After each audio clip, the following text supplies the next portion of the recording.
Hello साथियों, नमस्कार। Welcome to दृष्टि। सभी भावी शिक्षक गणों का स्वागत है आपके अपने ही प्लेटफॉर्म दृष्टि पर। ठीक है, आज की जो क्लास है वो मनोविज्ञान को लेकर के एक ब्रह्मास्त्र क्लास होने वाली है। ठीक है, आज की क्लास के अंदर बात करेंगे बुद्धि यानी कि इंटेलिजेंसी को लेकर के। साथियों, रीट पात्रता परीक्षा और रीट मुख्य परीक्षा दोनों के अंदर करीबन 15 प्लस क्वेश्चन जो है वो आपको इंटेलिजेंसी यानी कि बुद्धि टॉपिक से पूछे जाएंगे। ठीक है, मनोविज्ञान में किसी भी टॉपिक को पढ़ने से पहले दो चीजें सबसे ज्यादा जरूरी होती हैं कि एक तो प्रश्न जो हैं वो कहां से पूछे जाते हैं। ठीक है, प्रीवियस ईयर क्वेश्चन देख सकते हैं कहां से पूछे जा रहे हैं बार बार, और दूसरी चीज है कि कितने क्वेश्चन जो है वो पूछे जाते हैं। ठीक है, इस प्रकार से जो बुद्धि टॉपिक है यहां से करीबन 15 से ज्यादा क्वेश्चन जो हैं वो पूछे जाते हैं रीट पात्रता और रीट मुख्य परीक्षा दोनों के अंदर। ठीक है, तो सबसे पहले देखो, सबसे पहले बात करेंगे बुद्धि का अर्थ।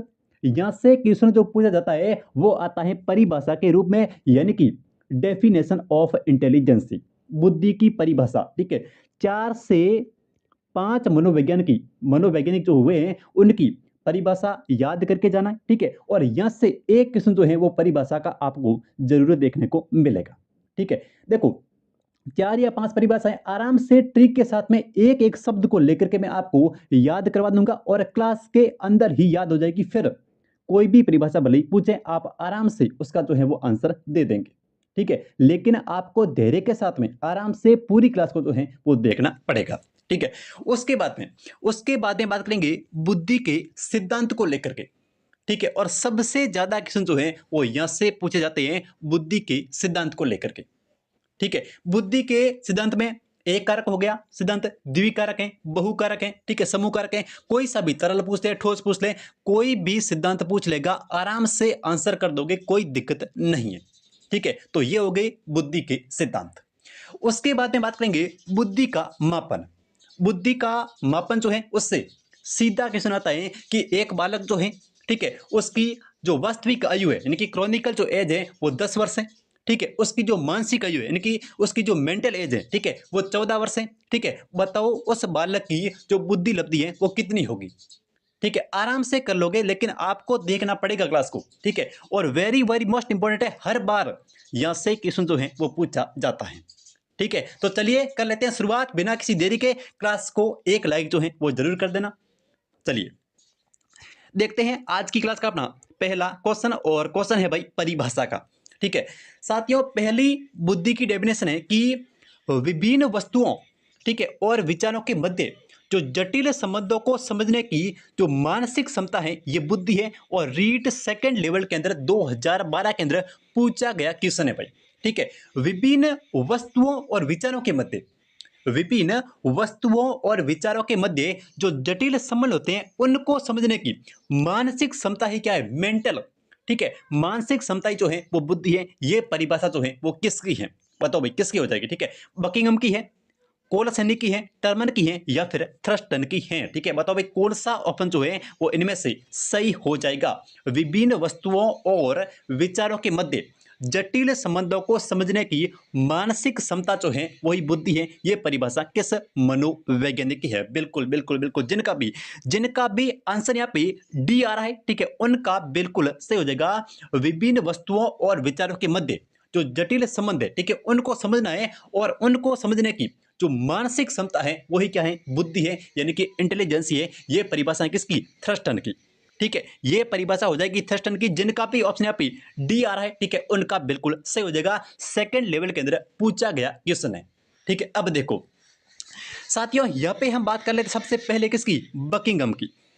ठीक है, किसकी बात कर रहे थे भाई, बकिंघम की बात कर लेते हैं। ठीक है, बकिंघम की परिभाषा कैसे याद करोगे, देखो साथियों, बकिंघम कहते हैं कि बुद्धि जो है वो क्या है, सीखने की योग्यता है।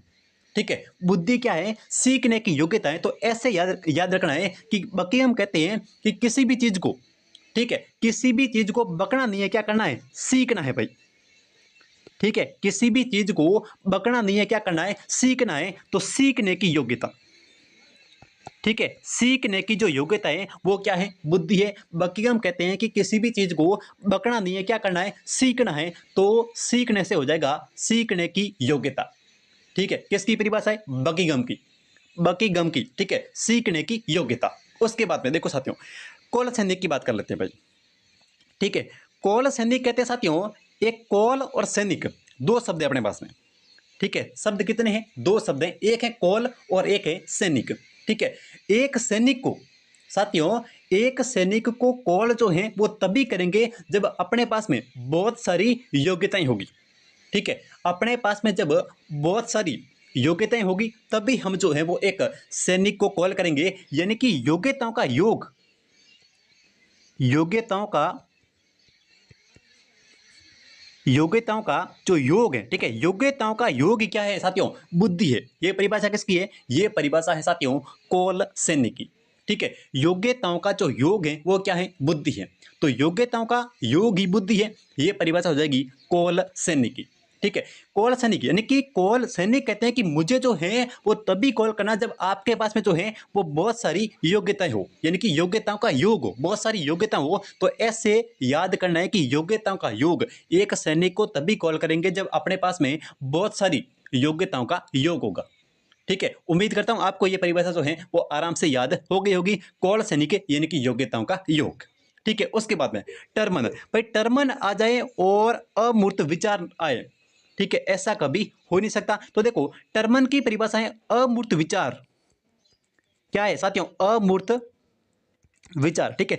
अमूर्त विचारों को सोचने की जो योग्यता है, ठीक है, अमूर्त विचार, जो चीजें अपने सामने हैं, ठीक है, वो चीजें हैं मूर्त, ठीक है। जैसे अपने सामने जो है वो एक, जैसे गाड़ी जो है वो दिखाई दे रही है तो उसके बारे में हम जो भी सोचते हैं वो हो गया मूर्त। लेकिन जो चीजें हमारे सामने है ही नहीं, ठीक है, उसके बारे में हम जब सोचते हैं तो उसको कहते हैं अमूर्त विचार।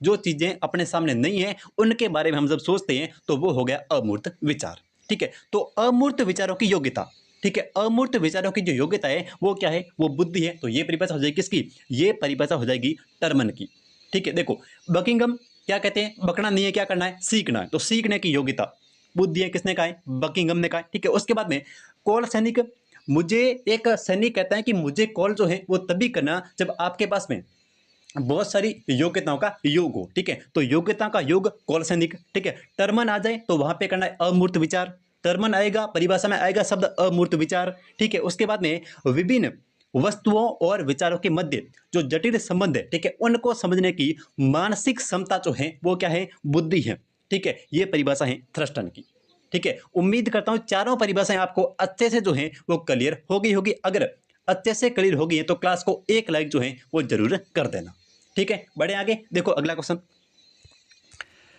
हाँ जी, अगला क्वेश्चन है और बहुत ही बढ़िया और शानदार क्वेश्चन है, ठीक है। देखो साथियों, अगला प्रश्न कह रहा है कि बुद्धि का एक कारक सिद्धांत ओनली फॉर वन फैक्टर, ठीक है। बुद्धि का एक कारक जो सिद्धांत है इसके प्रतिपादक कौन है? अच्छा क्वेश्चन है, बुद्धि का एक कारक सिद्धांत ओनली फॉर वन फैक्टर, ठीक है। अल्फ्रेड बिने है, स्पेयरमैन है, थॉर्नडाइक है, या फिर इनमें से कोई नहीं। साथियों देखो बुद्धि का जो एक कारक सिद्धांत है ये पीटीआई सेकंड ग्रेड के अंदर पूछा गया क्वेश्चन है, ठीक है। बुद्धि का एक कारक सिद्धांत, ठीक है। तो इस सिद्धांत की प्रतिपादक है अल्फ्रेड बिने, ठीक है। कौन है साथियों? अल्फ्रेड बिने जो है वो बुद्धि का एक कारक सिद्धांत, अगर आपसे सीधा क्वेश्चन पूछे कि बुद्धि का एक कारक सिद्धांत जो है वो किसने दिया है, तो ये दिया है अपने अल्फ्रेड बिने ने, ठीक है। देखो अल्फ्रेड बिने कहते हैं कि किसी भी व्यक्ति के पास में बुद्धि जो होती है वो सिर्फ और सिर्फ एक ही प्रकार की होती है, ठीक है। इसलिए इस सिद्धांत को कहते हैं साथियों, देखो इस सिद्धांत को निरंकुशतावादी सिद्धांत, ठीक है, निरंकुशतावादी सिद्धांत कहते हैं, ठीक है। निरंकुश से ये सिद्धांत कैसा है? ये जो सिद्धांत है साथियों, जो अल्फ्रेड बिने की जो थ्योरी है इंटेलिजेंसी को लेकर के, बुद्धि को लेकर के, वो है निरंकुशतावादी। निरंकुशतावादी क्यों है? क्योंकि अल्फ्रेड बिने कहते हैं कि किसी भी व्यक्ति के पास में सिर्फ एक ही प्रकार की बुद्धि होती है, इनकी ओनली फॉर वन फैक्टर। जैसे कोई भी विद्यार्थी जो है वो अगर पढ़ने में बहुत अच्छा है, ठीक है, तो अल्फ्रेड बिने कहते हैं कि वो जो है वो खेलने में है उतना ही अच्छा होगा, ठीक है। अगर कोई व्यक्ति जो है वो खेलने में बहुत ही बेहतरीन प्रदर्शन करता है, ठीक है, तो वो व्यक्ति जो है वो पढ़ने में भी उतना ही अच्छा जो है वो प्रदर्शन करेगा। ये कहता है बुद्धि का एक सिद्धांत, ठीक है। किसी भी व्यक्ति के पास में सिर्फ एक ही प्रकार की बुद्धि है, एक कारक सिद्धांत, ठीक है। तो ये दिया है अल्फ्रेड बिने ने। इसलिए इस सिद्धांत को निरंकुशतावादी सिद्धांत भी कहते हैं। ठीक है, निरंकुशतावादी भाई, अब जरूरी नहीं है कि जो पढ़ने में अच्छा होगा वो खेलने में भी अच्छा होगा, या फिर जो खेलने में अच्छा है वो पढ़ने में अच्छा होगा। विराट कोहली की बात करें तो वो क्रिकेट जो है वो बहुत ही बेहतरीन खेलते हैं, लेकिन साथियों वो खुद कहते हैं कि गणित जो है, गणित विषय जो है वो उनका बहुत ही ज्यादा कमजोर था। ठीक है, तो इसलिए जो अल्फ्रेड बिने का सिद्धांत है इसको निरंकुशतावादी सिद्धांत भी कहते हैं, और इस सिद्धांत को बाद में जो है वो निरस्त भी कर दिया गया था। तो आपको सिर्फ और सिर्फ ये ध्यान में रखना है कि बुद्धि का एक कारक सिद्धांत, ठीक है, और प्रतिपादक पूछे तो करना है अल्फ्रेड बिने। ठीक है, बढ़े आगे, देखो अगला क्वेश्चन जी।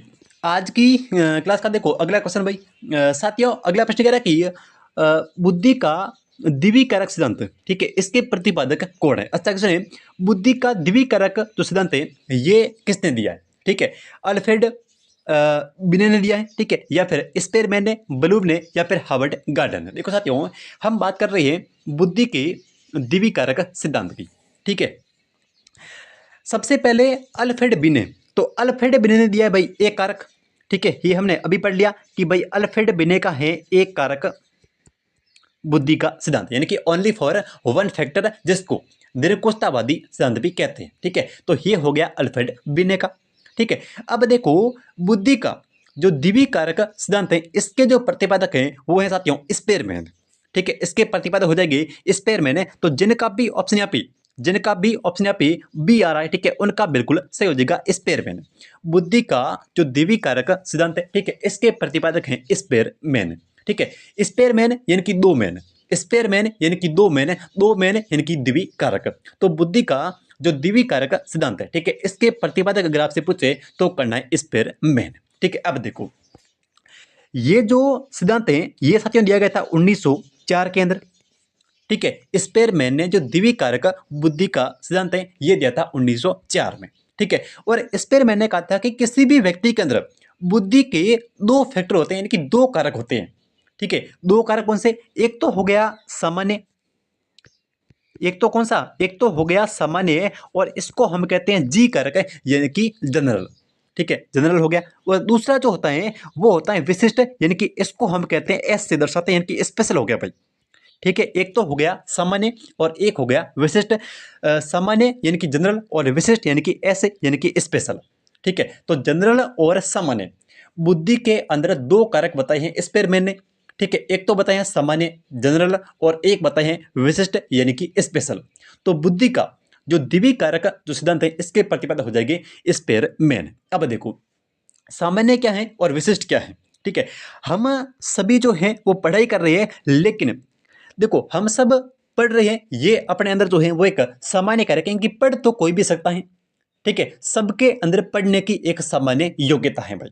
ठीक है, तो ये हो गया सामान्य कारक यानी कि जी कारक, जनरल। उसके बाद में कोई कोई जो है वो पढ़ने में बहुत ही बेहतरीन और बहुत ही गजब लेवल का होता है, तो उसके अंदर जो कारक होगा वो होगा विशिष्ट कारक। ठीक है, कोई खेल तो जैसे क्रिकेट खेलना है तो क्रिकेट को हम सभी जो है वो खेल सकते हैं। ठीक है, हम सभी क्रिकेटर हैं, हम सभी जो हैं वो खिलाड़ी हैं, लेकिन विराट कोहली की बात करें या फिर धोनी साहब की बात करें तो उनका खेलने का जो तरीका है, उनका खेलने का जो लेवल है वो बहुत ही बेहतरीन और गजब लेवल का है।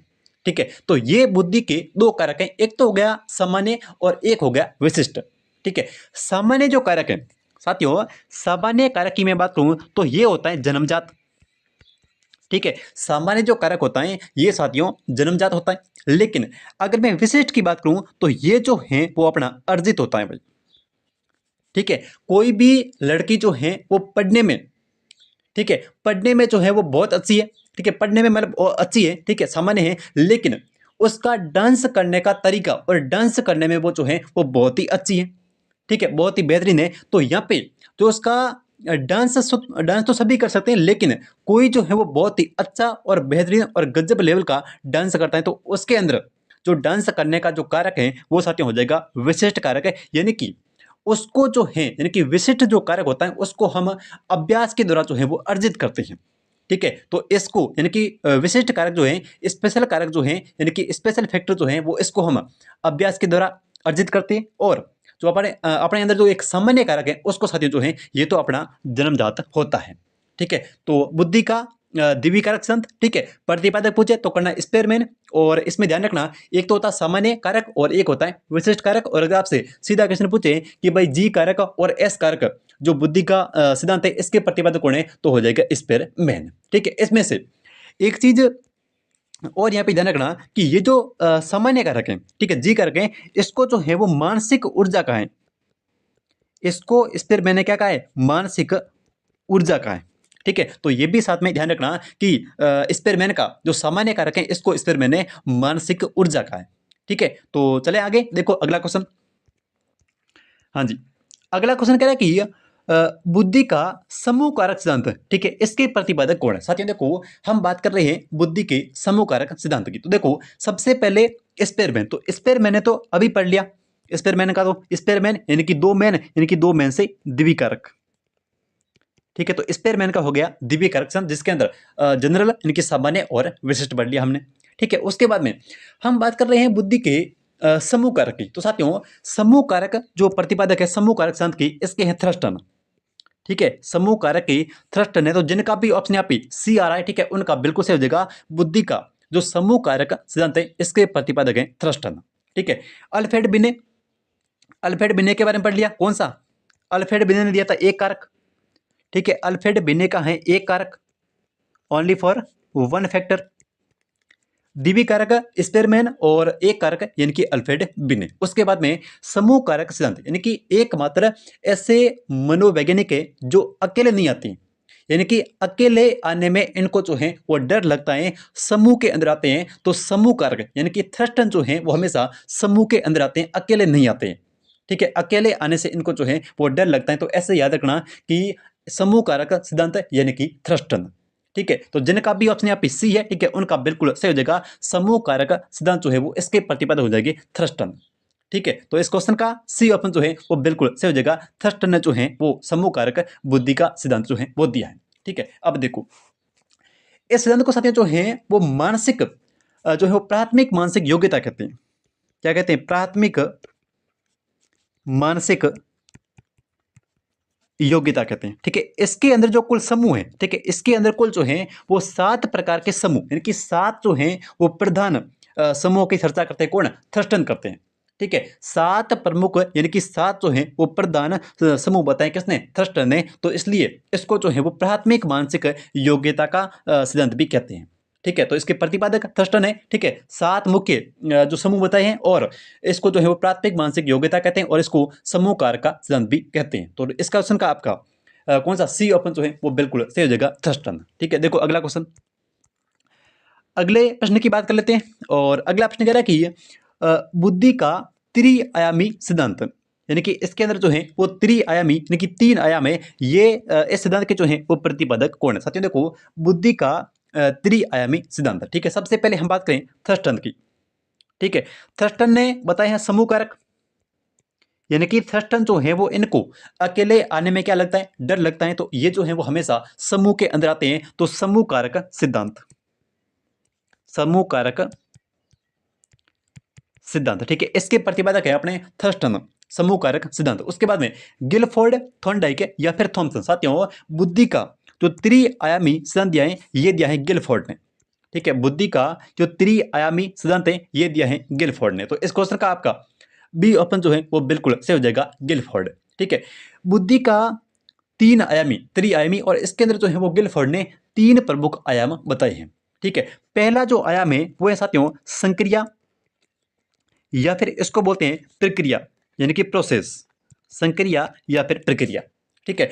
दूसरा जो आयाम है वो है विषय वस्तु, दूसरा है विषय वस्तु, और तीसरा जो है वो है उत्पादन, ठीक है। तीसरा हो जाएगा उत्पादन। तो देखो त्रिआयामी सिद्धांत की बात करें तो इसके अंदर गिलफोर्ड ने प्रमुख रूप से 3 आयाम की चर्चा जो है वो की है, ठीक है। सबसे पहला जो है वो है संक्रिया या फिर प्रक्रिया, ठीक है। किसी भी वस्तु को जब आप देखते हैं, माना कि आपने एक हेलीकॉप्टर को देखा, ठीक है, और उस हेलीकॉप्टर को बारे में जब आपने सोचने की प्रक्रिया यानी कि संक्रिया जो स्टार्ट की उसको बोलते हैं संक्रिया, ठीक है। जब आपने उसके बारे में सोचना शुरू किया कि यह कैसे उड़ता होगा, ठीक है, इसका पंखा जो है वो कैसे घूमता होगा, इसके अंदर क्या सिस्टम है, ठीक है। तो ये जो चीजें हैं वो आपके जो भी आपके मान के इनके मन के अंदर चल रही है, जो भी आपके माइंड के अंदर जो प्रक्रिया संक्रिया और प्रोसेस जो चल रही है, उसको गिलफोर्ड ने त्रिआयामी सिद्धांत के अंदर पहला जो सिद्धांत त्रिआयामी के अंदर पहला जो आयाम है वो होता है अपना संक्रिया या फिर प्रक्रिया। ठीक है। आपके दिमाग के अंदर जो प्रोसेस चल रही है उसको बोलते हैं, किसी भी विषय वस्तु को देखने के बाद में जो आपके माइंड के अंदर जो प्रोसेस चलती है उसको बोलते हैं संक्रिया प्रक्रिया या फिर अंग्रेजी में प्रोसेस। ठीक है। उसके बाद में हम बात करते हैं विषय वस्तु। विषय वस्तु क्या है? विषय वस्तु आएगी दृश्य या फिर श्रव्य, या तो जो वस्तु आपको दिखाई दे रही है, ठीक है, या तो आप उसके बारे में सोचते हैं, या फिर अगर आपको किसी भी प्रकार की कोई ध्वनि जो है वो सुनाई देती है तो तब आप जो है वो उसके बारे में सोचते हैं। तो ये हो गया दृश्य और श्रव्य, ये आता है विषय वस्तु के अंतर्गत। ठीक है। किसी भी वस्तु को देखने के बाद में जब आप उसके बारे में सोचना यानी कि प्रक्रिया स्टार्ट करते हैं, संक्रिया या फिर प्रोसेस जो है वो स्टार्ट करते हैं, तो उसको बोलते हैं विषय वस्तु। तो यहाँ पे आपका जो विषय वस्तु है वो हेलीकॉप्टर, जिसके बारे में आपने सोचना जो है वो स्टार्ट किया था। ठीक है। उसके बाद में आता है उत्पादन। ठीक है। सोचने के बाद में जो भी उत्पादन है यानी कि जो भी रिजल्ट आपको मिलता है वो इकाई में हो सकता है, ठीक है, वो समझ में हो सकता है, वो कुछ भी हो सकता है, तो वो हो गया उत्पादन यानी कि रिजल्ट। तो इस प्रकार से जो बुद्धि का जो त्रिआयामी सिद्धांत है इसके अंदर 3 आयाम बताए हैं गिलफोर्ड ने।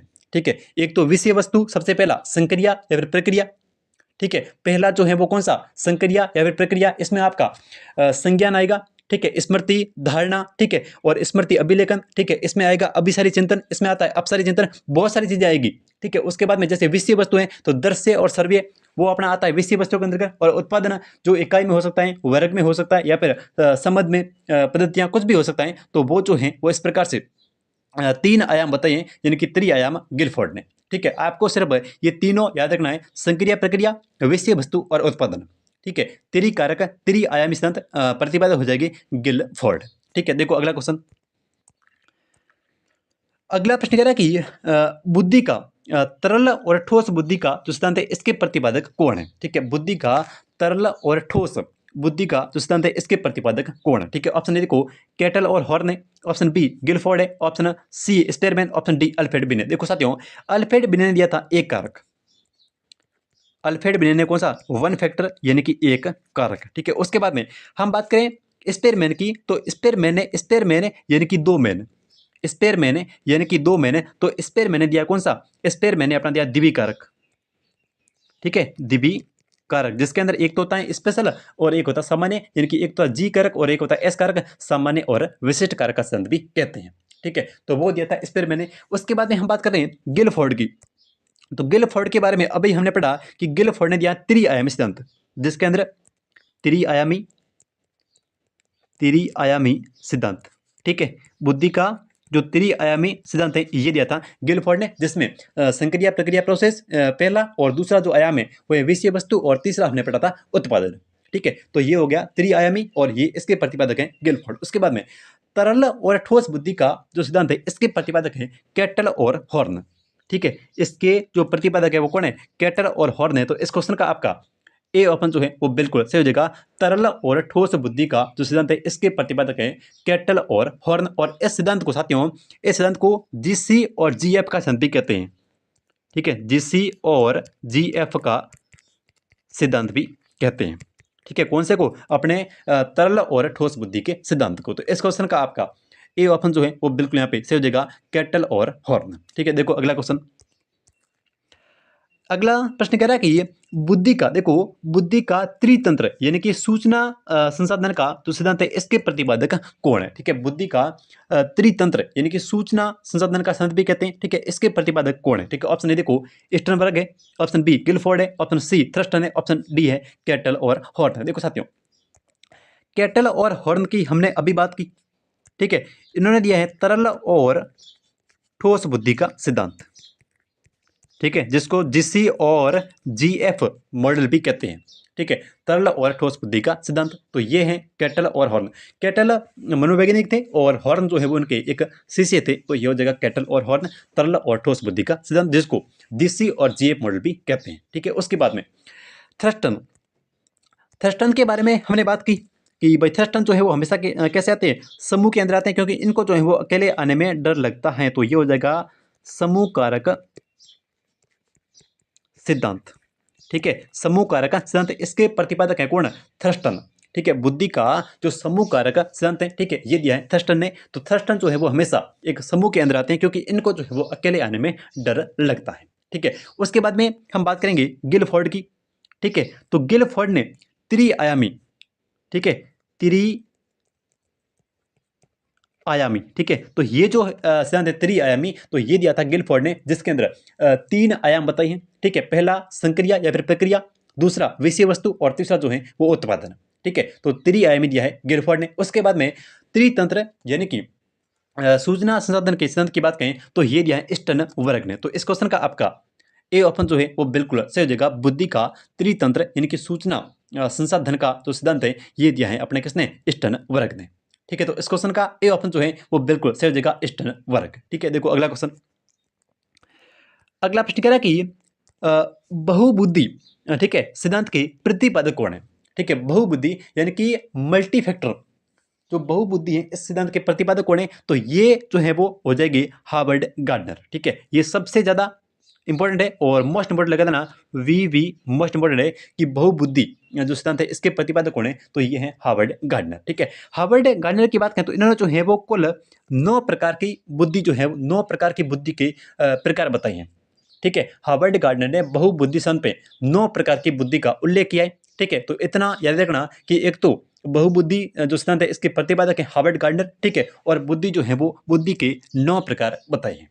ठीक है, तो इस क्वेश्चन का आपका ए ऑप्शन जो है वो बिल्कुल सही हो जाएगा। बहुबुद्धि का सिद्धांत और प्रतिपादक पूछे तो करना है हार्वर्ड गार्डनर, और अगर आपसे प्रकार पूछे तो करना है 9 प्रकार। ठीक है, देखो अगला क्वेश्चन। अगला प्रश्न कह रहा है कि गिलफोर्ड के बुद्धि के सिद्धांत के दृश्य और सर्वे जो है ये किस विमा के अंग है? ठीक है, ये जो है वो किस विमा के अंग है? देखो साथियों, गिलफोर्ड ने जो सिद्धांत दिया था उसका नाम है बुद्धि का त्रिआयामी सिद्धांत। त्रिआयामी सिद्धांत, इस सिद्धांत के यानी कि बुद्धि का जो त्रिआयामी सिद्धांत है इस सिद्धांत के प्रतिपादक है कौन? गिलफोर्ड। ठीक है, गिलफोर्ड ने बुद्धि का जो त्रिआयामी सिद्धांत है ये इस सिद्धांत के जो प्रतिपादक हैं वो है अपने गिलफोर्ड। गिलफोर्ड ने बुद्धि के मुख्य रूप से 3 प्रकार बताए हैं, यानी कि 3 आयाम बताइए। कौन कौन से? पहला जो आयाम है वो होता है संक्रिया। ठीक है, यानी कि प्रक्रिया, अंग्रेजी में प्रोसेस बोलते हैं। ठीक है, दूसरा जो है वो है विषय वस्तु। दूसरा कौन सा है? विषय वस्तु। और तीसरा जो है वो है साथियों उत्पादन, रिजल्ट। ठीक है, उत्पादन हो गया। तो गिलफोर्ड ने बुद्धि का त्रिआयामी जो बुद्धि का सिद्धांत है, ठीक है, इसके प्रतिपादक हैं गिलफोर्ड, और मुख्य रूप से 3 आयाम है। पहला संक्रिया या फिर प्रक्रिया, किसी भी विषय वस्तु को देखने के बाद में, ठीक है, अपने दिमाग के अंदर, अपने माइंड या फिर मस्तिष्क के अंदर जो भी उसके बारे में जो विचार चलते हैं, जो भी प्रोसेस चलती हैं, उसको बोलते हैं संक्रिया या फिर प्रक्रिया।